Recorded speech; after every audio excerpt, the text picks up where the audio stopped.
Olá, bem-vindos à nossa conversa de hoje.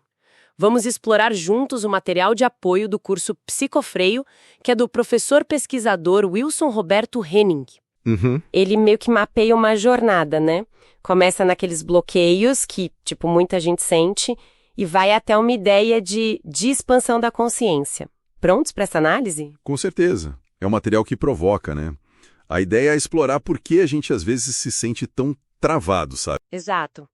E ver que caminhos ele sugere para, enfim, superar isso, investigar esses freios psicológicos que ele menciona. Legal. Então, o ponto de partida que ele chama de paradigma fisicalista.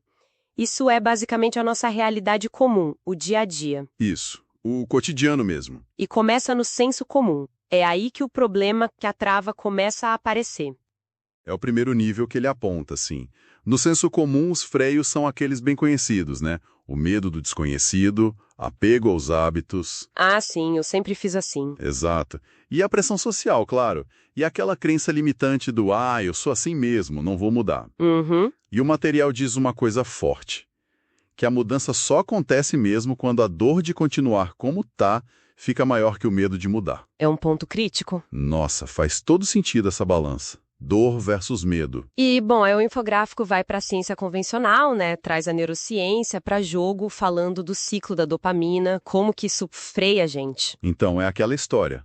Nosso cérebro é programado para buscar recompensa, né? Prazer. Certo. Antigamente, sei lá, você tinha um esforço grande, uma conquista, e via um prazer com significado, com propósito. Entendi. Hoje, especialmente com internet, tudo muito rápido, é muito fácil ter prazer imediato. Pouco esforço, muita dopamina. Ah, a gratificação instantânea? Isso. E o freio está aí, de forma sutil. Essa busca constante pelo prazer fácil acaba viciando de certa forma.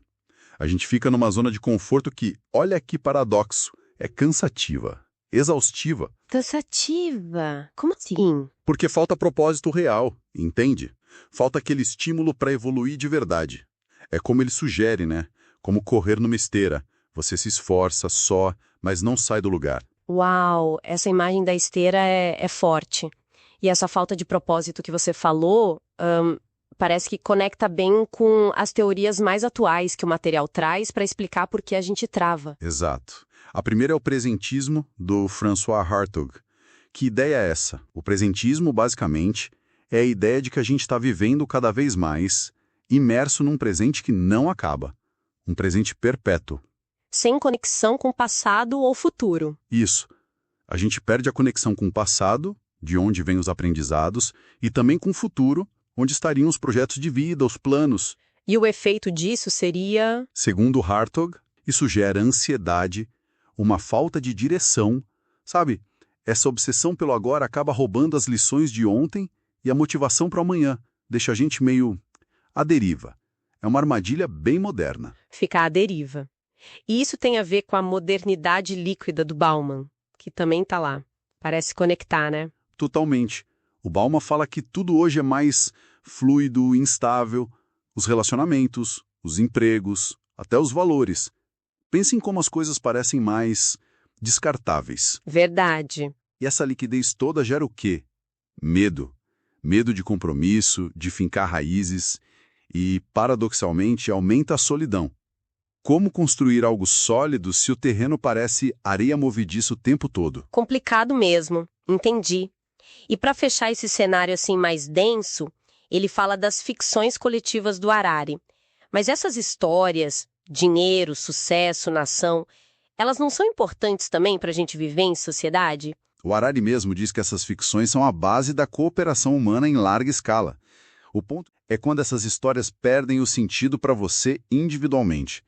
Sabe? Quando aquele modelo de sucesso que todo mundo busca já não te diz nada, ou a ideia de pátria parece vazia para sua experiência. Ah, entendi. A desconexão pessoal. Exato. Aí surge o vazio existencial, a crise de propósito. Não é que as ficções sejam inerentemente ruins, mas quando elas não ressoam mais com a nossa verdade interna, elas podem sim se tornar um fator de paralisia. Certo. Então a gente tem os freios internos, do senso comum, da neurociência, e tem esse contexto externo, que também dificulta, né? com presentismo, liquidez, crise das ficções. Mas o material não para aí, felizmente. Não, ele propõe uma saída. Isso, uma virada de chave. O paradigma consciencial. É uma mudança de olhar, saindo daquele foco só no físico, né? Começa falando da conscienciologia, o que seria isso na prática? A proposta é olhar para a consciência, para nós, né? De uma forma mais integral. Não só como tipo um subproduto do cérebro. A conscienciologia, como está apresentada ali, seria a ciência que se dedica a estudar a consciência dessa forma ampla. E qual é a ideia principal? A ideia central é sair do piloto automático. É assumir o que ele chama de protagonismo evolutivo. Tomar as rédeas. Ok, mas como? Ele dá ferramentas? Sim, ele menciona algumas.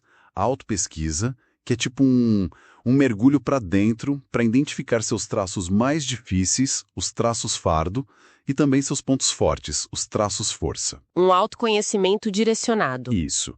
Fala também do autodomínio energético, que seria aprender a lidar melhor com as próprias energias, ter mais clareza, mais equilíbrio. E menciona a Proexis, Proexis. que seria basicamente a sua programação existencial, a sua missão de vida pessoal, sabe? Reconectar com seu propósito único. Que interessante essas ferramentas. E ainda nesse paradigma consciencial, se a conscienciologia traz as ferramentas, a serenologia seria o quê? Um modelo, um objetivo. Exatamente, você pegou o espírito. A serenologia seria o estudo daquelas consciências que já alcançaram um nível bem alto de evolução, de equilíbrio, de lucidez. Os tais serenões, ou Homo sapiens sereníssimos. Nossa, Eles serviriam como inspiração, como um exemplo vivo do que é possível alcançar em termos de evolução. A ideia é estudar esses exemplos para entender o caminho. e qual seria a base desse caminho, segundo o material? Passa por duas perguntas. Primeiro, quem sou eu de verdade? Descobrir sua singularidade única. E segundo, para que eu estou aqui? Encontrar um propósito de vida que permita expressar essa singularidade. Entendi. Então o fluxo todo seria mais ou menos assim. A gente identifica os freios, lá no senso comum e na busca por prazer fácil, que a neurociência explica. Depois a gente entende como o mundo de hoje, com esse presentismo, essa liquidez, essas crises de sentido nas ficções coletivas, acaba piorando essa sensação de estar travada, né? Exato, o contexto atual. E aí a saída proposta é essa mudança de paradigma. Usar a conscienciologia como um kit de ferramentas para a autotransformação e olhar para a serenologia como inspiração, como um norte, para a gente finalmente assumir o controle da nossa evolução. Perfeito. No fim, o travamento não seria um ponto final, mas sim um convite para se reinventar, para evoluir. Exatamente essa mensagem. E isso tudo deixa a gente com uma reflexão final, né? Que amarra um pouco tudo isso. Qual seria? Se descobrir a nossa singularidade, o nosso propósito é tão fundamental para a gente destravar e evoluir, como será que essas ficções coletivas, tão presentes e toda a pressão social do nosso tempo, acabam, na prática, dificultando, ou talvez até sabotando essa busca interior? Essa autodescoberta que seria essencial para a gente realmente sair da esteira e começar a evoluir de verdade. Fica aí para a gente pensar.